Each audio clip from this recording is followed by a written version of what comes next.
पहला क्वेश्चन ये है, बताइए पहला नंबर क्वेश्चन। देखिए क्वेश्चन आपका बहुत ही आसान है। आसान क्यों है? क्योंकि आप लोग पूरा ये पढ़ चुके हैं। बताइए एक छंद में कितने चरण होते हैं? कितने होते हैं जी? एक छंद में कितने चरण होते हैं? 4 होते हैं। ये बताइए जहाँ छंद में सभी चरण समान होते हैं उसे क्या कहा जाता है? सममात्री छंद। सममात्री में पूछा जाए कौन सा आता है तो क्या बताएंगे आप लोग? क्या आता है जी? चौपाई आता है। ठीक है ना। देखिए ये मात्रिक छंद के 3 भेद होते हैं। ये जो मात्रिक छंद होता है ना, इसके 3 भेद होते हैं, जिसमें पहला नंबर ये होता है, मान लीजिए सममात्रिक भी होता है और मात्रिक भी होता है और विषम मात्रिक भी होता है। ठीक ना। ये बताइए दोहा के प्रथम चरण में कितनी मात्राएं होती है? कितनी होती है? 13। तो देखिए इसके लिए आपको बताए थे, याद करने के लिए एक ट्रिक बताए थे, गाते गाते सो गया। इसमें आपको ये बताए थे गा से क्या होता है 11, ते से क्या होता है 13। ऐसे ही गौ से 11 और ते से 13 और सो से क्या होता है सोठा होता है। देखिए तो सोठा में आपको अगर कोई भी पूछे कि सोठा में कितना होता है तो ये जब आपको याद रहेगा तो आप आसानी से बताएंगे। सोठा में पहले चरण में 11, उसके बाद 13, फिर 11, फिर 13। और ठीक इसका जो विपरीत होता है, इसका विपरीत कौन सा होता है जी? दोहा होता है। तो जो दोहा होता है इसका विपरीत होता है, तो ठीक इसका उल्टा करेंगे तो पहले 13 होगा, फिर 11 होगा, फिर 13 होगा, फिर 11 होगा। तो 13 11 13 11 किसका होता है? दोहा का होता है। तो इसमें पूछा है कि दोहा के प्रथम चरण में, तो प्रथम चरण इसका 13 होता है, तो कौन सा हो जाएगा आपका? 3 नंबर आंसर हो जाएगा। ठीक है ना। ये बताइए दामिनी दमक रह न घटमाही खल कै प्रीति जदा धीर नाही, कौन सा होगा? कैसे आप लोग पकड़े हैं इसमें बताइए। तो इसमें जो है आपके अंतिम में 2 गुरु दिया हुआ है, देख रहे हैं ना। चौपाई में हमेशा अंत में 2 गुरु दिया रहता है, उसमें आपको मात्रा गिनना ही नहीं है। तो ये आपका कौन सा हो जाएगा? चौपाई। सी नंबर इसका आंसर हो जाएगा। पहले हम लोग थोड़ा ये जान लेते हैं कि जो मात्रिक होता है ना, इसके 3 भेद होते हैं। पहला होता है सममात्रिक, दूसरा होता है अर्ध सममात्रिक और तीसरा होता है आपका विषम मात्रिक। समझिए इसको। देखिए सममात्रिक में आपका आता है चौपाई, इसके प्रत्येक चरण में 16-16 मात्राएं होती है। अर्ध सममात्रिक में आपका कौन कौन सा आता है?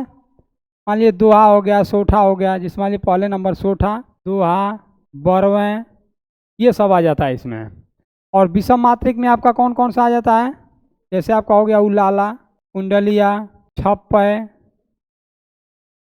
ये आपका आ जाता है। तो देखिए इसको आपको कैसे, ये मात्रा अगर पूछा जाए तो इसमें कितनी मात्राएं होती है? प्रत्येक चरण में 16-16 मात्राएं। सोठा में कितना होता है? 11-13 होता है। दोहा में आपका 13-11 होता है। बरवे में आपका 12-7 होता है। पहले चरण में 12 होता है, उसके बाद 7 होता है। ऐसे आपका उलाला में पूछा है तो कितना होता है? बताइए इसमें कितना होता है? 28। कुंडलिया में कितना होता है? तो इसमें देखिए कुंडलिया और छप्पे का आपको बताए थे कि ये अलग अलग जैसे होते हैं। कुंडलिया पूछा जाए कि कुंडलिया किन 2 छंदों से मिलकर बना होता है, तो कुंडलिया अगर पूछा जाए तो आपको बताए थे, इसके ट्रिक के लिए बताए थे कि कुंडल के लिए क्या कहा जाए? कुंडल 2 से क्या हो जाएगा? दोहा। तो कुंडल 2 से दोहा प्लस रोला प्लस उलाला। अब इसमें समझना, ये तो सभी में रहेगा, लेकिन इसमें से कोई एक दे सकता है।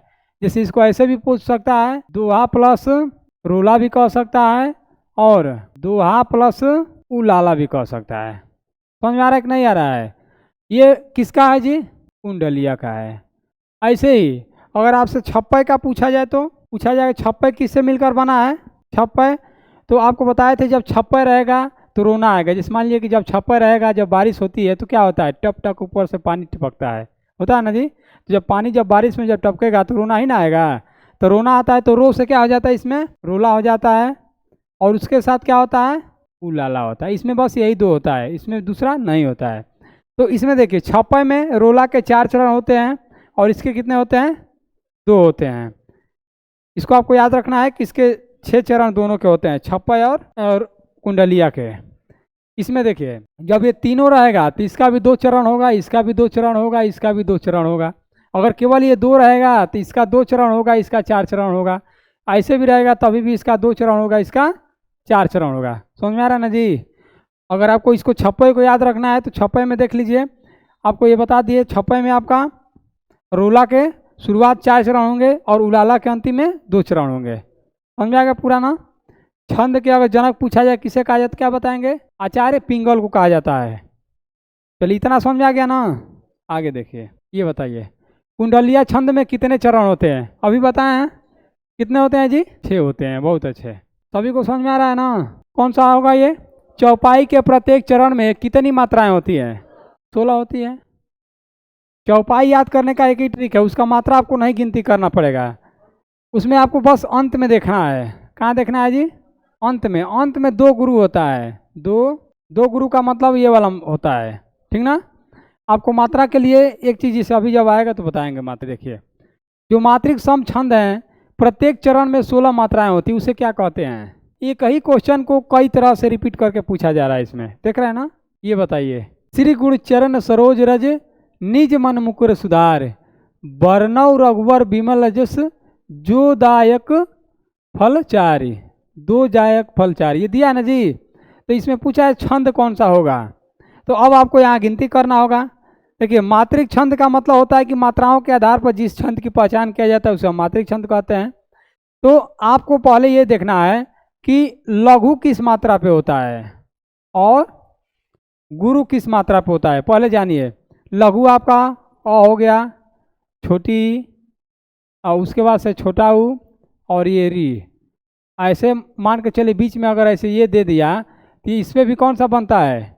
एक ही मात्रा बनता है। अब इसके बाद से जितना बच गया है, आ हो गया, बड़ी ई हो गया, बड़ा ऊ हो गया, ये बड़ा वाला री भी इसमें आता है, ये वाला भी आता है। फिर आपका ए, ऐ, ओ, औ, अंग, आहा, ये पूरा बताए थे ना जी। ये जितना आता है सब में क्या होगा? ये 2 यानी गुरु होगा। गुरु का चिन्ह आपका ये होता है, ऐसे चिन्ह होता है गुरु का, और ये लघु का चिन्ह ये होता है। बस ये आपको जानना है। और मात्रा हम कैसे लगाएंगे तो आपको बता दिए किस पे कितना मात्रा रहेगा। यानी कि जब छोटा वाला रहेगा तो उस पर हम 1 मात्रा लगाएंगे, जब बड़ा वाला रहेगा तो उस पर 2 मात्रा। अब गिनती करते हैं, देखिए इस पर कौन सा होगा? 2, 1 1 1 1 1 1 2 1 1 1। पहले चरण गिन लीजिए कितना हो रहा है? 2 3 4 5 6 7 8 9 10 11 12 13। जब पहले चरण में 13 हो गया तो पहले चरण में 13 किसकी होती है? किस छंद की होती है? किसका होता है जी? दोहा का होता है। अभी आपको जो ट्रिक बताए हैं सोठा के लिए, तो उसका उल्टा करेंगे तो आपका स्कैन निकल जाएगा, ठीक है ना। आगे बताइए, मुखहोड़ बचाल पंगु चढ़े गिरिवर गहन जासु कृपा सुदयाल द्रवहु सकल कलिबन दहन। आपको बताना है कौन सा होगा। बस आपको यहाँ से मात्रा गिनना है। देखिए ये बड़ा ऊ का है तो यहाँ 2 होगा, फिर 1 होगा, यहाँ 2 होगा, यहाँ 1 होगा, यहाँ 2 होगा, 2 होगा, 1 होगा। अब पहले चरण गिन लीजिए कितना हो रहा है? 2 1 3 2 5 6 7 8 9 10 11, टोटल 11 बन रहा है। और पहले चरण में 11 किसका होता है जी? सोठा का होता है। बहुत अच्छे, समझ में आ रहा है ना। चौपाई के पहले चरण में कितना होता है? दोहा के पहले चरण में 13 होता है, और रोला के टोटल इसका 24 होता है। याद करने के लिए आपको बताए थे एक चीज़, ऐसे ऐसे समझ लीजिए, चोरो सोचो। चो से आपका क्या होता है? चौपाई, और रो से रोला, सो से क्या होता है? 16, चो से क्या होता है? 24। प्रत्येक चरण में 16 मात्रा वाला चरणों का सम मात्रिक छंद है, कौन सा होगा? देखिए इसी क्वेश्चन को 3 बार पूछ दिया है। रोला में कितनी मात्राएं? 24, अभी बताएं। सोठा में कितनी मात्राएं?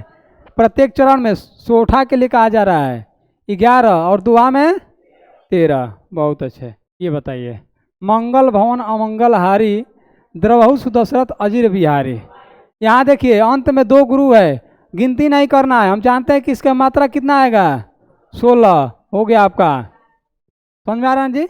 ये बताइए, दोहा छंद में कितने चरण होते हैं? बताइए कितने होते हैं? 4 होते हैं। बहुत बढ़िया। अब ये बताइए, दी गई पंक्तियों में छंद बताइए। छंद बताना है अंत में ही, बस आप देख लीजिए, गिनती नहीं करना है इसका। अंत में देखिए यहाँ 2 गुरु है, देख रहे हैं ना। तो जब 2 गुरु मिल गया तो डायरेक्ट क्या हो जाएगा? चौपाई। अभी बताएं बरवे में कितनी मात्राएं होती है? 12, 7 की। पहले चरण में 12 होता है, उसके बाद 7 होता है। ब से बरवे, ब से 12। सोठा का आपको बता दिए, गाते गाते सो गया, यानी इसका कितना हो जाएगा? 11 13 हो जाएगा। दोहा का आपका 13 11 हो जाएगा। किसी का भी याद रखना है, आपको गीतिका का बताए थे तो क्या बताए थे, 26 गी बताए थे। तो गी से आपका होता है गीतिका और 26 होता है 26। तो गीतिका में कितनी मात्राएं हैं, 26 मात्राएं। ऐसे ही आपका हरि गीतिका भी बताएं, 28 गी बताएं ना जी, 28 ऐसे करके बताएं आपको, तो उसमें 28 होता है हरि गीतिका में। आपको ज़्यादा सोचना ही नहीं, आपको हम यहीं पे याद करवा देंगे, लेकिन बस यही है कि आपका ध्यान यहाँ होना चाहिए। ये बताइए 56 में चरण आपको बताना है, कितना चरण होता है 56 में, 56 में चरण होते हैं। अब अभी बताएं आपको ना जी, क्या बताएं, पहले वाले में 4 होता है, दूसरे वाले में 2 होता है। तो देखिए कौन सा होगा इसमें, प्रथम में 2 होगा नहीं, प्रथम 4 चरण चौपाई के, तो चौपाई के तो उसमें होता ही नहीं है। प्रथम 4 चरण रोला के और अंतिम 2 चरण उलाला के, यही आपका सही है। कौन सा हो जाएगा जी, सी नंबर इसका आंसर हो जाएगा। अब ये बताइए निम्न में कौन सा मात्रिक छंद है, मात्रिक छंद कौन सा है कह रहा है, तो कौन सा मात्रिक छंद है। देखिए आपका रोला भी है, चौपाई भी है, दोहा भी है, तो क्या हो जाएगा जी, ये सभी मात्रिक छंद किसे कहते हैं, जिस छंद को हम मात्रा के आधार पर पहचानते हैं। ये बताइए केवल मात्रिक छंद किस विकल्प में है, किसमें है, देखिए चौपाई दोहा रोला ये मात्रिक छंद होते हैं। देखिए इसमें ये वाणिक छंद है, ये भी ये और ये दोनों वाणिक छंद है, इसमें ये और ये दोनों वाणिक छंद है, ये भी आपका वाणिक छंद है, ठीक ना। तो आपको केवल इसमें क्या बताना था, मात्रिक, तो मात्रिक केवल ए नंबर हो जाएगा। ये बताइए निम्न में कौन वाणिक छंद है, अब बताइए, देखिए कौन सा हो जाएगा। तो इसका आंसर आप इसके पहले वाले से ही पता लगा सकते हैं कि पहले वाले में जो दिया था ये वाणिक में आता है, तो इसका मतलब ये वाणिक ही होगा। ये आपका क्या हो जाएगा, ये तीनों मात्रिक छंद हो, ये क्या होगा, वाणिक छंद हो जाएगा। ये बताइए दिया है कि निज भाषा उन्नति है सब उन्नति के मूल, बिन निज भाषा ज्ञान के मिटे नहीं के सूल।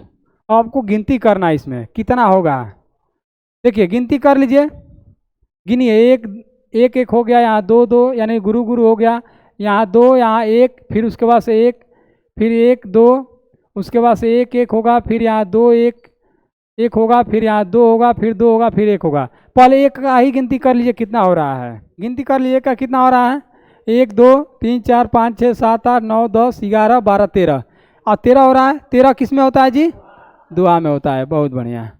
रोला में कितनी मात्राएं होती है, सोठा में कितना होता है, पहले 11 13, हरि गीतिका में कितना होता है 28, ठीक है ना, सबको याद हो गया ना। ये बताइए निम्नलिखित में मात्रिक छंद कौन सा नहीं है, कौन सा इसमें मात्रिक छंद नहीं है, सी, ये कौन सा छंद है, वाणिक छंद में आता है। ये बताइए वाणिक छंदों में से कौन सा वाणिक छंद है, देखिए ये आपका, इसको हटा दीजिए, बस ये बताइए छंदों में से कौन सा वाणिक छंद है, डी नंबर होगा। देखिए ये मात्रिक छंद है, ये भी मात्रिक छंद है, और ये भी मात्रिक छंद है। ये बताइए सोठा के प्रथम चरण में कितनी मात्राएं होती है, तो कितना होता है प्रथम चरण में केवल, तो गाते गाते सो गया है, 11 13 11 13, पहले चरण में 11। ये बताइए अवधि का निजी छंद है कौन सा, अवधि का निजी छंद कौन सा होता है, इसमें बरवे होता है। बरवे में कितनी मात्रा होती है, 12 7 की, यानी 12 और 7 होता है, ब से बरवे या ब से 12, ठीक है ना जी। रोला में कितनी मात्राएं होती है 24। 56 में तो आपको बताना है कि 56 में किससे बनता है जी, 56 रहेगा तो रोना आएगा, तो क्या होगा, रोला प्लस उलाला। रोला कितने चरण 4, दोहा उलाला कितने चरण 2, टोटल कितना चरण 6, ठीक है ना। ये बताइए गण में कितने वर्ण होते हैं, कितने होते हैं 3। अब गण की बात आ गई तो इसको हम जान लेते हैं, गणों की कुल संख्या कितना होता है जी, 8 होता है। इसका सूत्र क्या होता है, यमाता राजभान सलगा।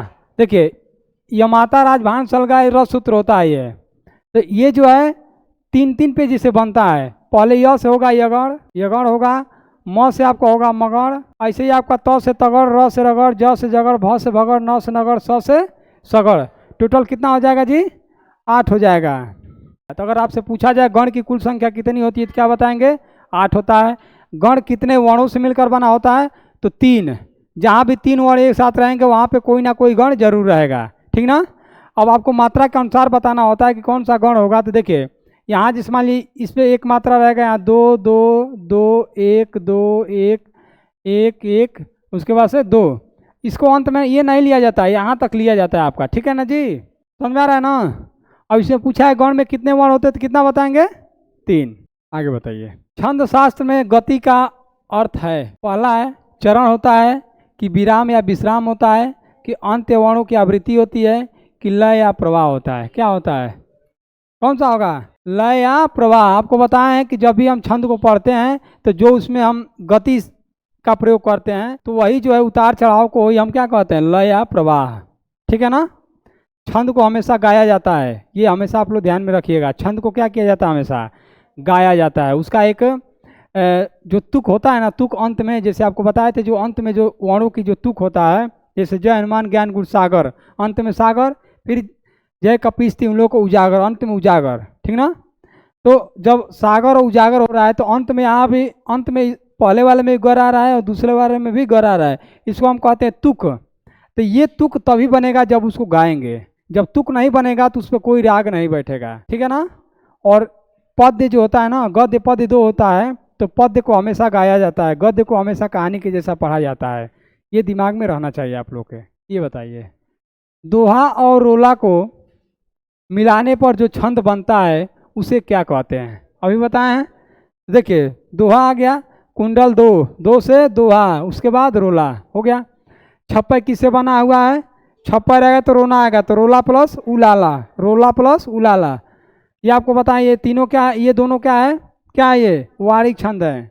आगे बताइए, छंद का प्राण है कौन सा है, अभी बताएं आपको, क्या है जी, तुक है। यही छंद का प्राण होता है, अगर छंद में तुक नहीं रहेगा तो उसको गाया ही नहीं जा सकता है। ये बताइए, छंद के चतुर्थांश को कहते हैं, क्या कहते हैं, चरण कहते हैं। क्या कहते हैं, चरण कहते हैं। गण क्या कहलाता है, जहाँ 3 वर्ण एक साथ मिलकर बने होते हैं। यति क्या कहलाता है, जब हम छंद को पढ़ते हैं तो जहाँ पे कुछ देर के लिए, कुछ समय के लिए जब रुकते हैं, ठहराव करते हैं, वहाँ पे क्या होता है, यति होता है। गति क्या होता है, जब हम पढ़ते हैं तो जिस स्पीड में उसको पढ़ रहे हैं वही आपका गति कहलाता है। ये बताइए, 28 मात्राओं का छंद है, कौन सा है इसमें, कौन सा है इसमें जी, हरि गीतिका। ये बताइए, रोला कितनी मात्राएं होती है, गीतिका कितनी मात्राएं होती है, 26 की। रोला को अभी आप बताए हैं चौपाई के साथ, चोरो सोचो, उसी को याद रखना है हमेशा। ये बताइए, छंद में मात्रा का आशय है, अक्षर के उच्चारण में जो लगने वाला समय होता है वही क्या कहलाता है, मात्रा कहलाता है। ये बताइए, आज का अंतिम क्वेश्चन है ये, किस छंद में 26 मात्राएं होती है तथा 14-12 पर यति होती है, बताइए। तो 26 मात्राएं किस में होता है, गीतिका में, और इसमें किस पे यति होता है, 14 और 12 पे।